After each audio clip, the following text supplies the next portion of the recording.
We all have the car which was the first car for us. The first car we drove, the first car we repaired with our father, the first car maybe in which we had an accident. For me, all three of these happened in a car just like this. This is the Škoda 120 from Czechoslovakia, and in today's episode of Cold Start I will talk about this car. We will go through its history, I will talk about its mechanics and about the driving experience. So come with me to a journey to mid-80s Czechoslovakia.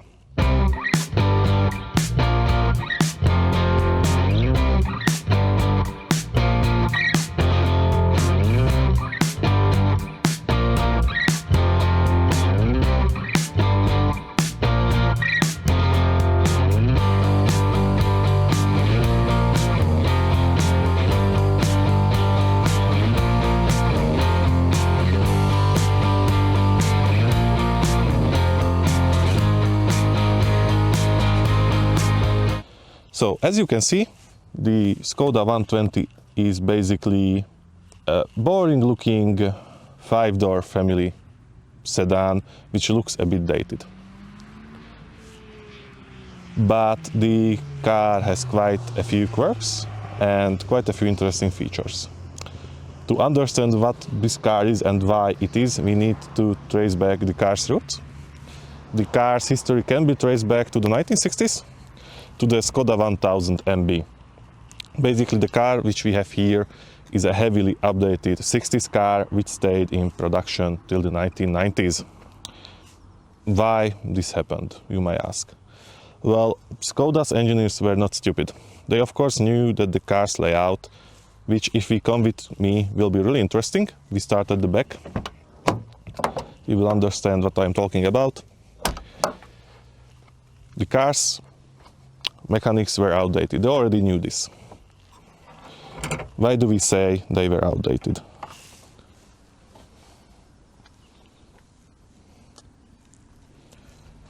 Well, if we look into the boot, or where the boot would be, we find an engine. Yes, this is a family saloon with an engine in the back. And it's a rear-wheel drive car too. So why was the engine in the back when in the West they were already producing the Golf Mark I with a forward mounted engine? And why did they keep it like this till the 1990s, where basically the Golf Mark III was already in production when the production of this car ceased? Well, to understand all this, we need to travel back to the 70s into Eastern Europe, into Czechoslovakia. Škoda was not an independent car company, it was a state-run company.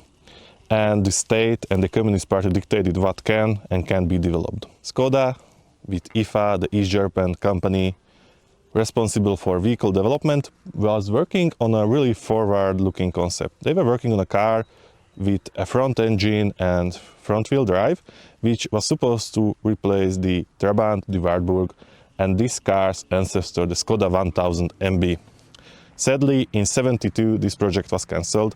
This project was the Škoda 740 or 738, and Škoda needed to update their existing car.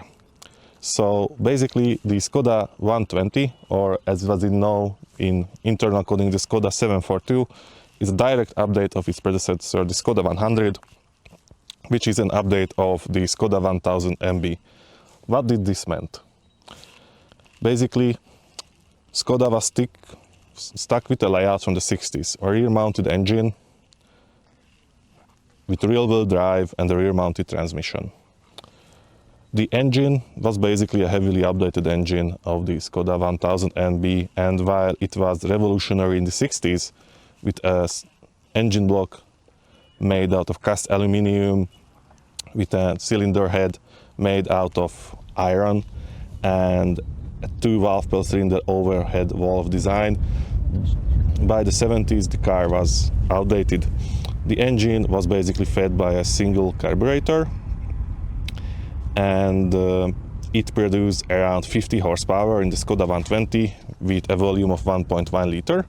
There was a smaller version of this engine mounted into the Škoda 105, which produced around 48 horsepower.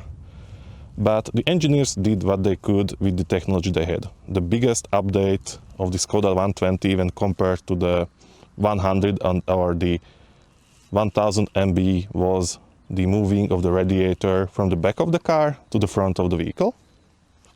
This greatly improved the cooling, because the 1000 MB and the 100 was notorious for overheating, especially in traffic jams or in slow traffic.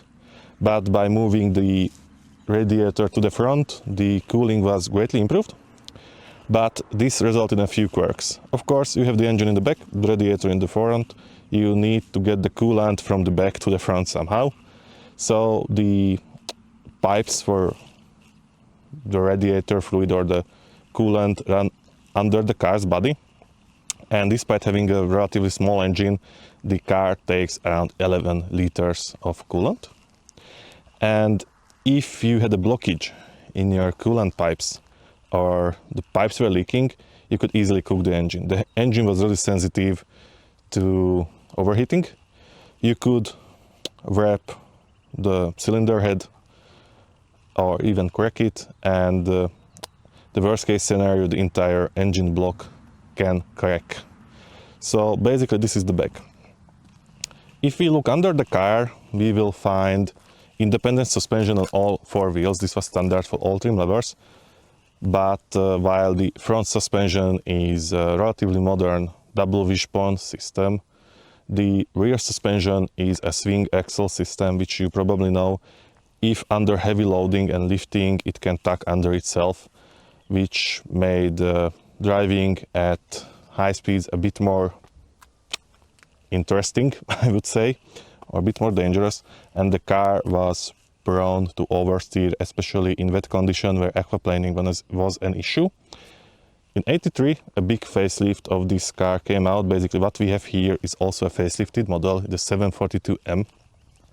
And this helped with this problem of the swing axle. Basically the car got a new geometry for the rear suspension, which greatly improved handling. But the final solution developed by Czech engineers was only available on the sport version of this car, the Škoda Rapid, which has a trailing arm rear suspension. If we get into the car and take a seat in the back,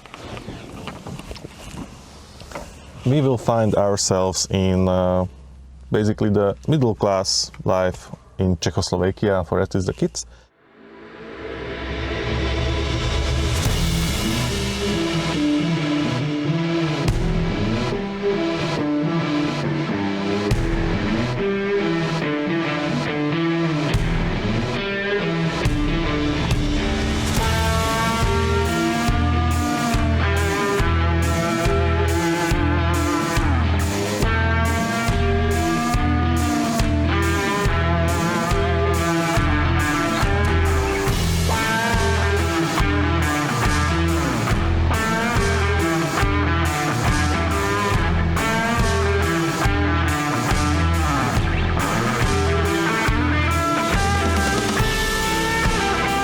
We have a really simple interior, nothing fancy. Of course, we have a car from the 70s, but we have quite comfortable seats, quite enough headroom. I'm around 1 meter 80 tall, 180 centimeters tall, but I fit comfortably.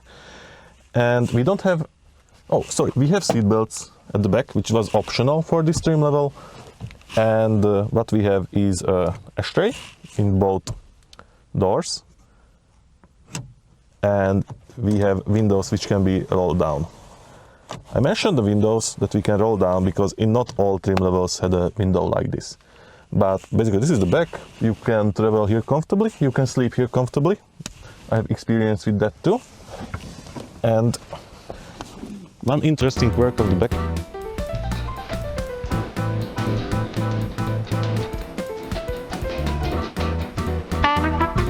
And we even have a tiny cargo space in the back with the battery in it. So you have quite a lot of room in this car.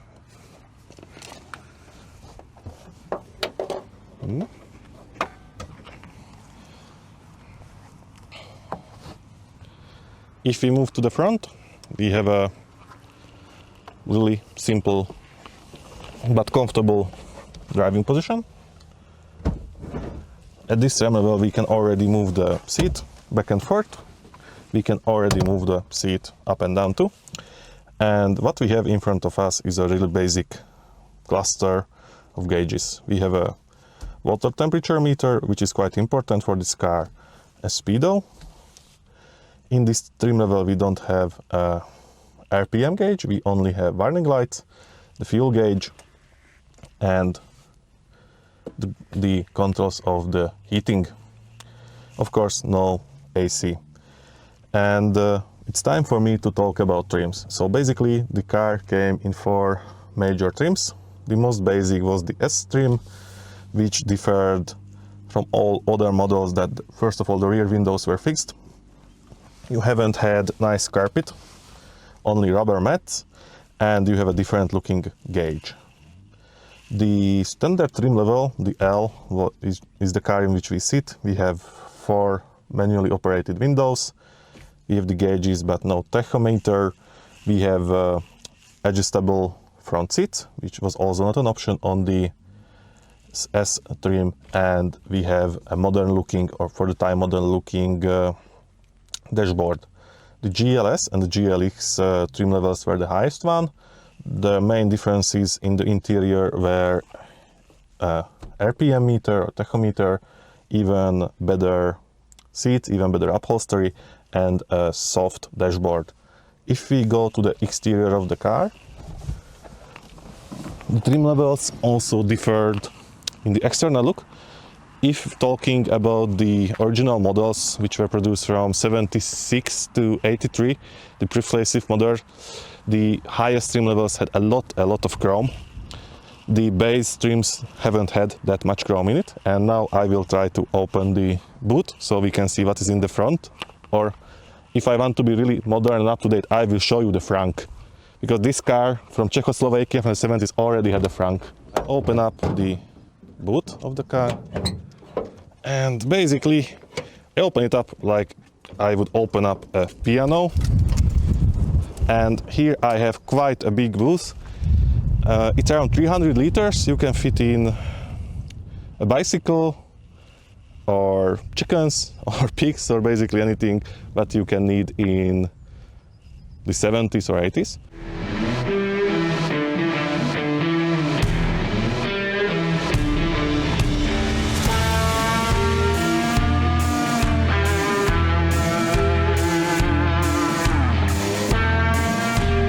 Škoda 100 and 120 and 105 differs from the previous model, the Škoda 100, and the 1000 MB is the location of the fuel tank. For this model, but the 742 Škoda, the engineers moved the fuel tank under the rear seats. This increased greatly safety, because now if you crashed, you at least weren't splashed with gasoline and ignited, but also allowed them to create basically a crumple zone which increases the safety of the vehicle. This now might look silly, but in the 70s in Eastern Europe, when you had Trabants and Warburgs running around, this was something which was quite important. Another thing which came with the facelift in 83 were the new headlights. In my opinion, the older headlights look better, but it's all about taste. And of course the plastic bumper is also something which came with the facelift. I will put in pictures of the pre-facelift models so you can compare. But basically this is the boot, and now let's go for a drive with the Škoda 120.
So what is it like to drive the Škoda 120L?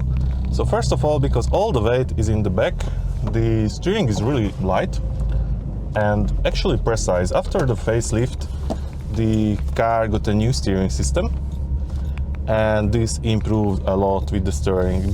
The pre-facelift models had a relatively vague steering, but you have to keep in mind that the front of the car is basically empty.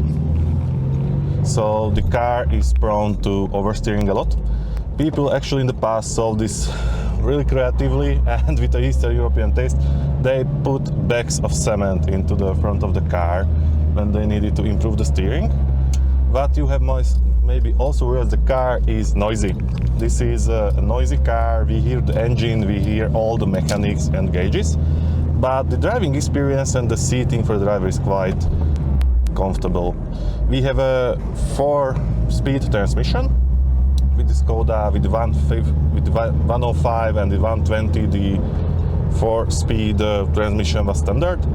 At the end of the production in 1985, I think a 5-speed transmission became available too. But the 4-speed transmission is completely adequate. What we need to really keep our eye on is the water temperature gauge. The reason for it is, despite having an improved cooling, the car was still prone to overheating, sadly. One of the quirks actually is that despite having a relatively small engine, only 1.2 liters, the car needs nearly 12 liters of coolant, which is quite a lot. But we have good visibility, relatively comfortable seats.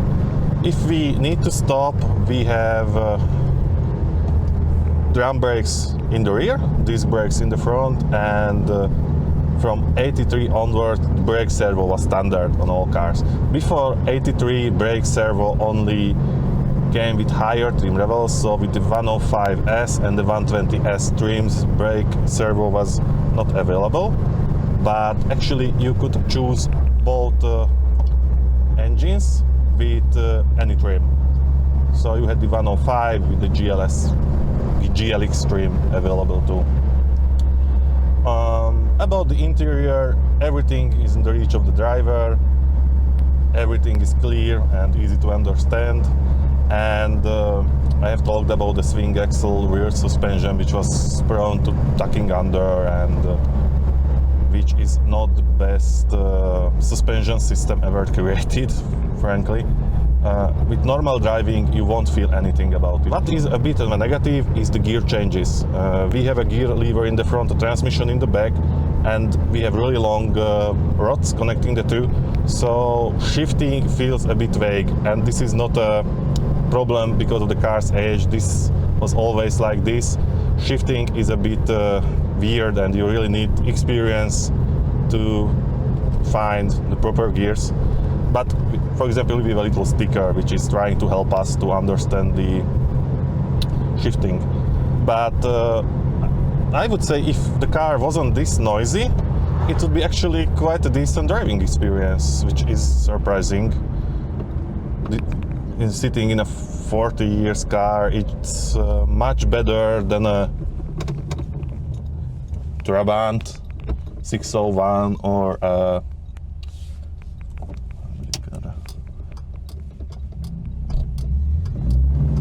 So it's much better than a Trabant or a Wartburg or a Moskvich. It's almost, I would say it's even better than a Lada. What I don't like about the driving of the car, which you can probably see, is the driving position. It could be better. The wheel is quite low in my leg. Sadly, it cannot be adjusted in height, and the wheel is a bit small. But except that, I feel completely comfortable. I have headrests, I have everything that I need, but yeah, if the wheel would be a bit higher, it would be much better. So, about the Škoda 120 family. So basically, this car was in production till 1990, but there was a successor, the Škoda 130, which was basically a very updated 120 with an even stronger engine.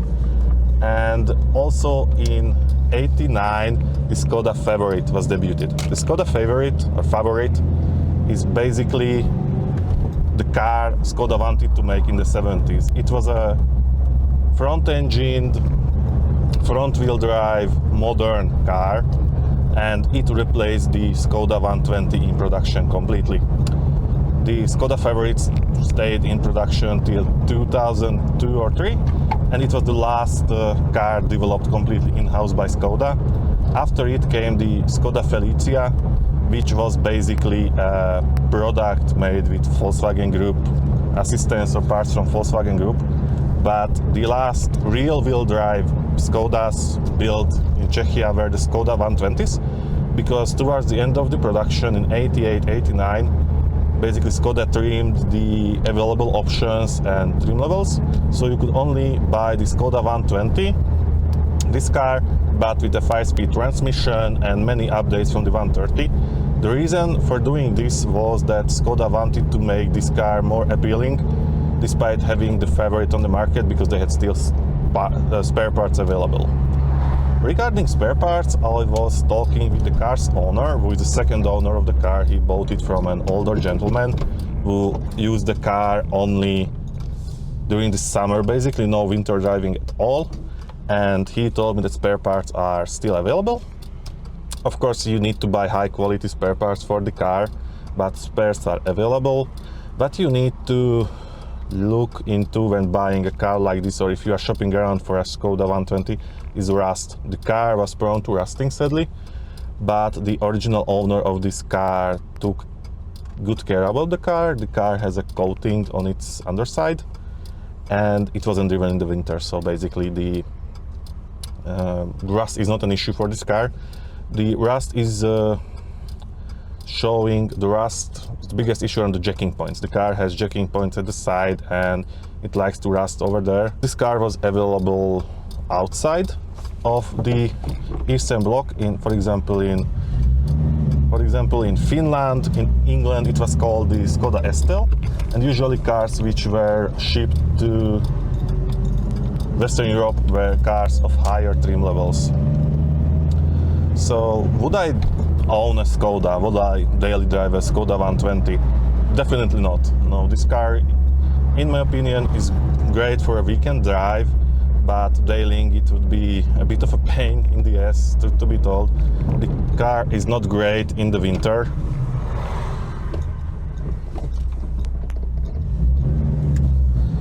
It's not the easiest to start it in the winter. It takes a long time for heating to turn on, despite the fact that the Škoda 120 actually have improved interior heating compared to the Škoda 120. That's another important thing for Škoda, to improve the interior heating. I think this is understandable, because one big market for the car was the former Soviet Union. But strictly, if I would buy a car from this family, I would only buy a Škoda Rapid from the end of the production, and I would only use it for weekend driving. But as a hobby car, or as a car which you would use on weekends, this is a great choice. And basically you can still enjoy it and have a feeling of what it was like to live in Czechoslovakia in the 80s. So the Škoda 120, a car which, despite being obsolete on arrival, became a legend. More than 1.5 million of these cars were produced, and for 3 generations this car meant mobility and freedom in Czechoslovakia and the Eastern Bloc. And despite its shortcomings and dated design and dated engine, the car still holds up. It's not a terrible car to drive. You can still drive it, you can still enjoy it, and I think this car will outlive us all. Thank you for your attention. If you enjoyed the content, write down your thoughts in the comments and let us know if you have driven or owned a Škoda 120, or if you live in the UK, a Škoda STL.